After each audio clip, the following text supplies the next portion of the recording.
Oops. Sorry, hang on a sec, guys. I'm breaking something on my end. I don't know what it is. Oh, because that wanted to end task. Okay, welcome back. Game number 2.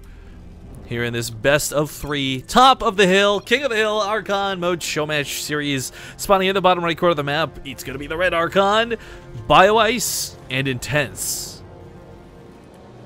In the top left, as the purple Archon, it's Nerchio and Bly.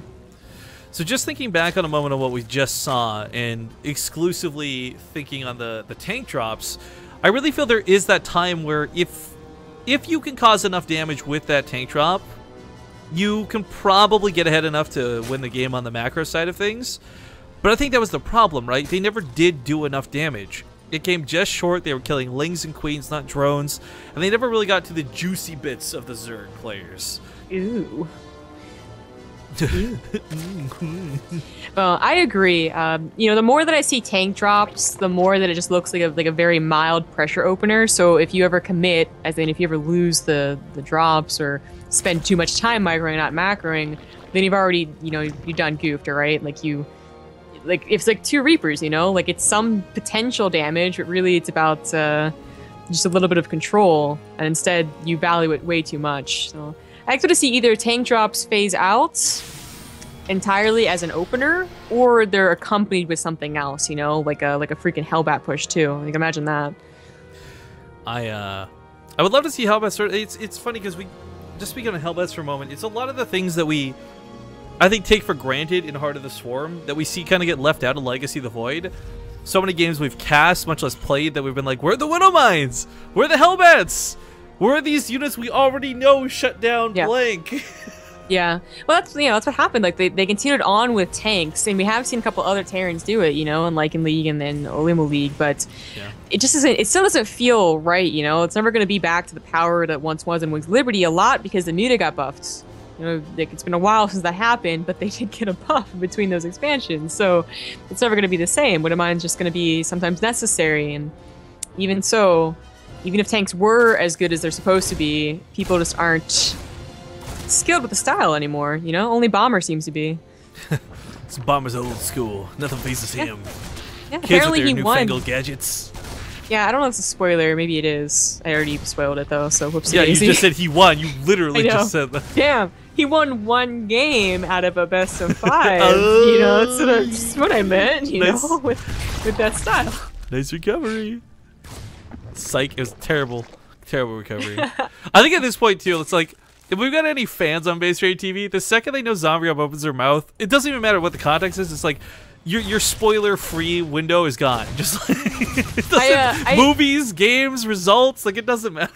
I just feel bad about GSL because I really can't remember what night it was, you know, because I didn't stay up till 2 a.m. watching it. I just like read the results, and between 2 tournaments over 4 days, I don't remember who played on each day in what tournament. All right. It's fair enough. I wish too, like, spoilers shouldn't really be that big of a deal, and it's, for me personally, like once in a while, if it's like, okay, I've been waiting for this match for like 3 months, like, yeah, okay, don't fucking spoil that. You're like, okay, the GSL finals, I slept through those because there was a bad time zone for me. I'm gonna watch the VODs anyways. Chances are they're gonna get spoiled through Reddit. Like, I don't think that's such a big deal personally. Really good at avoiding spoilers, right? Like, if I really want to watch something, I won't do anything besides watch that. Oh, okay. You know, get up like an hour early before like a cast because people in Twitch chat are gonna spoil it for revenge. I'm good. Well, there's lings in the natural, it looks like. Speaking of the game that we have at hand, that these lings did quite a fair bit of damage. The Hellions maybe popped out on the wrong side at first. The SCVs were pulled a little bit awkwardly. Oh no! No! No! The beta leg! Ah! Oh. Man, I keep on wondering what the hell you're talking about. I'm like, where's the Baneling? Where's the Baneling? Oh, you're lagging. This fucking happened when we're casting Bly and QXC as well. When the Night Storm was going down. Maybe it's just Bly. I can't, no. It's really annoying, guys, and I don't know what the problem is that causes that. I've actually asked Scion, but I've got no reply.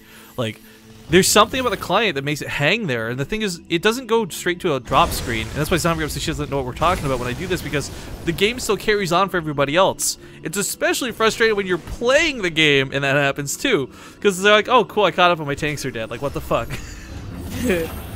Well, more lings run by. This might not do as much. They didn't really do that much damage, I think. Let's see how many SCVs been killed. Over the total of 2, ling run by 7. It's not that bad, they also, really.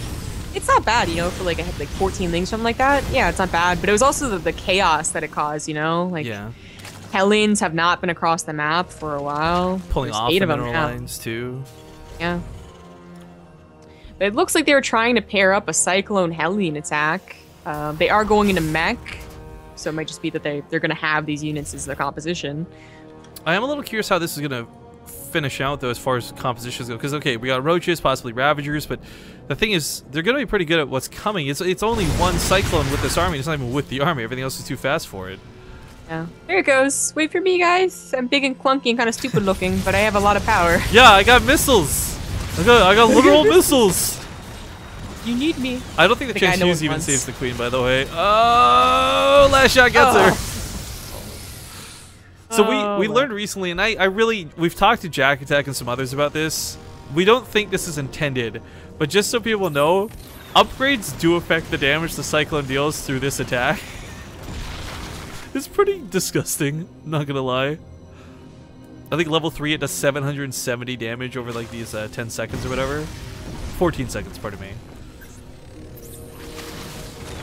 Yeah, it's just kiting around, and it's one kill here, really low roach there. It's good damage to have, and it does require a fair bit of micro, but this is the point of Archon mode, right? You have one person very much dedicated to controlling these units, while the other macros for you, while the other one does what you would normally be slipping on and floating 1,000 minerals for back at home. Oh, we get that last shot. Are you serious? Looks like they might actually get this Cyclone. You can burrow to juke out that shot, by the way. If they don't have detection, it will break it. So them going burrow behind this is pretty important. But still bleeding out some of the roaches. One of the great ways to shut this down is just a massive amount of units, though. You know, that's why everyone talks about the Zealots and the Marines and the Zerglings kind of being the counter to the Cyclone, despite how expensive any of those individual units are. If you've got enough of them, the Cyclone can't lock onto every possible unit. Yeah. So lots of Lings is nice, but that's where the Hellions really come into play. You know, they shut out the Lings, and if these Hellions are across the map, oh, these Cyclones could be forfeit. Oh, don't load the depots right now. If you load the depots, you're gonna have a bad time. Scans, I guess they see the burrow, moving through the ground. Got some burrow coming out of these drones as well to keep them alive, best they can. Splits like crazy, though, wow. Two players like Nerchio and Bly, they make sure that no damage is gonna come down from these Hellions. The queen might not even die. You know, a run by like this normally, too, Heart of the Swarm, non-Archon mode, like this kills half the drone line. There's no question about it. But that was amazing control, good splits, and a very fast reaction out of both players. I hate watching Cyclones. I'm just, even as a Terran player, this just puts me on edge. Well, I feel like all the other Terran units are just embarrassed to have the Cyclone, but it's a necessity, you know? Oh, did they lose all the roaches while that went on? They did. Okay. So I guess all the roaches were thrown into the siege thing. I was like, oh, these depots are a little bit low. I wonder what happened. So I just, you know, when they left after the scan, I thought they would left for good. Yeah, same. I guess that perfect drone split came at a cost. Apparently. So, you know, there was inflated supply, and they're going in a different composition anyways, but it was the supply that was going to cover your ass if they decided to push at a random time, you know? Yeah. Now, if they did decide to push, for instance, right now, you would have a panic moment, of course, but you don't really want to do that as a mech player. Push before you have a good, solid force, you know? It really expands upon each other, so 150 is the usual typical push-out moment. No scan for these roaches. Might catch some of the tanks as they load on top of a couple at a time. Nice. Burrow is so fast now, too. Like, that upgrade is ridiculous. He's not going to quite catch all the roaches, but they do hold. They do hold. Yeah, kind of a wasted scan as he didn't get any of those roaches that were burrowed, but, you know, oh well. But here's the problem, right? We got Purple Archon coming up on 4 bases. Purple Archon coming up on 80 drones. I mean, they are kind of in that same situation as last game, where they're kind of free to do what they like. The Mutalisks might get out of control. They might not. But whatever they decide to make, they're going to be able to make a ton of. Yeah, I don't know if they're expecting, you know, mutas. They already have turrets littered around because of the roaches, so that's kind of helpful. But still, your main army might be a little bare. Cyclones can help a little bit, but not once the muta count gets above like 12 or 16. We just have a lot of things on the way for Purple Archon. I mean, one of everything apparently. Upgrades going towards missile, but maybe they'll include Lings and Ultras as the high finishes, because they're really good. A little bit of column A, a little bit of column B. It's what they're doing. I mean, these Hydralisks might be for lurkers later on. That would be cool to see. What do you think these starports are for, though? Just Viking transitioning. He's not gonna be able to afford to do it though. I know, that's what I'm thinking. Like, whatever he wants to make out of this, whether it is Vikings or maybe it's Banshees or maybe it's Battlecruisers, none of which is really going to be too affordable, especially with this harass going down. 2 Cyclones coming over to pick off some of the mutas if they can. Lock on, they certainly can, but it is going to be Lurkers. Oh, these are going to be cool to see. He might include this with the army. It might just be for defense against Hellion run-bys. I mean, that's proven to be pretty good, yeah. Yeah, that has been pretty good. There haven't been too many Hellion run-bys that have gotten out of control. So far, the drone splitting's been good enough. But certainly be one less worry. And they'll start to take the map, you know? Like, dealing with Lurkers, even if it's not with the main army, just as a harassment option, is super difficult, you know? It's surprisingly easy to move into a bad Lurker. Like, they show the videos of like the Marines dancing around it, and okay, this is kind of a slow attack and all this, but the thing about the Lurkers is if you have enough of them, it kind of just creates this wave of an attack you can't possibly dodge 100% of, and they hit pretty flippin' hard. Yeah. That's why I'm not entirely giving up on the Lurkers yet, although a lot of people are saying that they just don't have a place in most of the matchups, kind of like the Adept. I don't know. Waiting to see, but it's not Lurkers immediately. You know, they might morph them later on, but they got Vipers, Roach, Hydras, Infestors with pathogen glands. I don't know if this is true or not, by the way, but Snoot tweeting about the Swarm host change being live on EU now. I think he lied because he's a liar. Oh, okay, it was 10 minutes ago, so it's like maybe it could have been true. I think it's true. That's actually really cool, because, again, it's players like Snoot, it's players like Targa. Like, I really think these are the guys, Cats especially, that are going to get good use out of it. But Flying Locust coming out here for Nerchio, and this is a good way to perhaps see what's in store for us here in Heart of the Swarm. New Locust, new Swarm host, they deal so much damage so bloody quick. Oh, Ripton, please. Is this you? Oh, it's me. Oh, I wasn't feeling the lag that time. Well, funny enough, because we got a $15 donation from Jatek Bro. Says, thank you guys for entertaining us all. Keep up the good work. And no beta lag, please. Man, now am I getting it? Did I get, like, infected? Did you, like, give me your cold? I didn't see the drop screen. You son of a... No, I didn't see the drop screen, so whatever you have is different. You know, I've got the measles, you have chickenpox. Looks the same, not the same. Thank you for the $15, Jatek Bro. We'll make sure to put that towards good things, I promise you. So the one thing that Purple Archon is missing is apparently a greater spire. I think they will need that with the rest of their technology. Yeah, they've just kind of gone for everything. Vipers have a really cool new ability that will help with the Vikings. It's called Parasitic Bomb. We'll see if they get used. Most likely just going to see Abducts, however. But I really want to see these guys show off some of those new Swarm hosts. They're really cool, they're really abusive, and they're really, quite frankly, disgusting. They're very powerful. Yes. Straight up. Thor's get abducted immediately. That reach looked like it was way too far. Secret Missile gonna go off on nothing. Oh, did you see did we notice this or did they tell us that the range was increased for Vipers? I did not realize. Is that actually the case? It was included in the patch notes for Heart of the Swarm, and I was like, you sneaky bastard. Wait, it does 200 damage? Oh, it's consumed armor. That's ridiculous. I can't see the other abilities, I guess. But, well, anyways. I was like, Abduct does 200 damage? That's insane. That's ridiculous. Yeah, the way they're going about this too, though, it's not even entirely trolling. Like a spine crawler wall, some swarm hosts behind it. Some lurkers? I mean, that's like a force right there. Well, no, but I mean, that is kind of what you would expect to see. Okay, old swarm host style withheld. This is kind of what you expect to see versus a very defensively grounded mech player anyway. So I really want to see these swarm hosts come out, though. They do have the flying locusts. That's worth noting. There's two very important things about these locusts when they fly. One is they can't shoot while flying. So don't worry, calm yourselves. You don't have to deal with the locusts shooting up. But they do get to go over terrain. They do a lot of damage when they land. And while Vikings can shoot them in the air, it's still hard to knock all these down. Look at them land. Look at the devastation. Oh my god, they tear apart so many of those tanks before going down. Yeah, a lot of the problem with, mech is shown here. They never had a solid enough force to push out to even take the map, and if they don't do that, then the map is taken from them. I mean, the creep spread is amazing. They've taken all the rest of the bases. Well, eventually, they're going to get harassment units and go into the main and natural. Native Swarm, maybe. On top of this, too, this really makes me think about that new mech unit that's been proposed, or the new air unit, pardon me.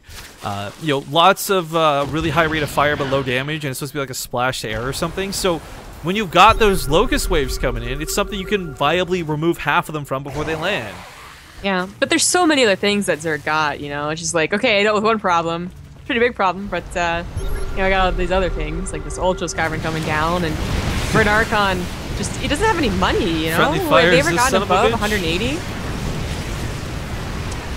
Yeah, I don't know. They've been really hungry for a while, and they are pretty much mined out a lot of their bases. But again, there's free units trading up for some tanks, free units trading up for a turret or so. It does get to catch the swarm host, and it's really funny to see them move on the top of the ground so fast like this. It kind of sucks that they had to balance change this too, because it's so drastically different from the way they introduced them in the Heart of the Swarm beta, or not beta, campaign, right? Kerrigan's all like, oh, we have this wonderful new unit. It can burrow into the ground and release locusts, and now you're like, oh, well, I guess it kind of does that a little bit. Well, it still kind of does that. I was thinking, you know, when they first showed it at the, I guess it was the BlizzCon, whatever BlizzCon it was. Oh, lots of drones went down. That was nice. Finally some current damage. But when they showed it at BlizzCon, you know, everyone was actually saying that they didn't like it. They thought it was a replacement lurker and that they should just bring back the lurker and blah, blah, blah, which they did. But then they bring back the lurker, yeah. But then I thought that it was just really needed, you know, something to break siege lines. And the way that they showed it in videos made it look exactly like that. You know, they're breaking a bunker. No one really expected it to turn out the way that it did, but it is good that they were willing to change. Fungo's gonna kill the SCVs. That's a little bit sad to see. Someone is already this hungry, they can't really afford to make new ones. This is looking pretty bad for Team Red Archon, and it's looking like Team Nerchio and Bly might just be the kings of the hill. I think so. Mech, it got the that fungal buffs, but it still isn't looking more powerful than the Zerg buffs, let's say. I don't really think there's a lot of Zerg buff that came into play for this, though, really. I mean, maybe the Swarm Host with their changed, sure. I would say, you know, Roach with Tunneling Claws automatically. That did hurt, yeah, a little bit, but it wasn't... I don't know, it's still like primarily Roach Hydro with fungal growths, a very solid mech comp. Either way, GG, ladies and gentlemen. Congratulations to Nerchio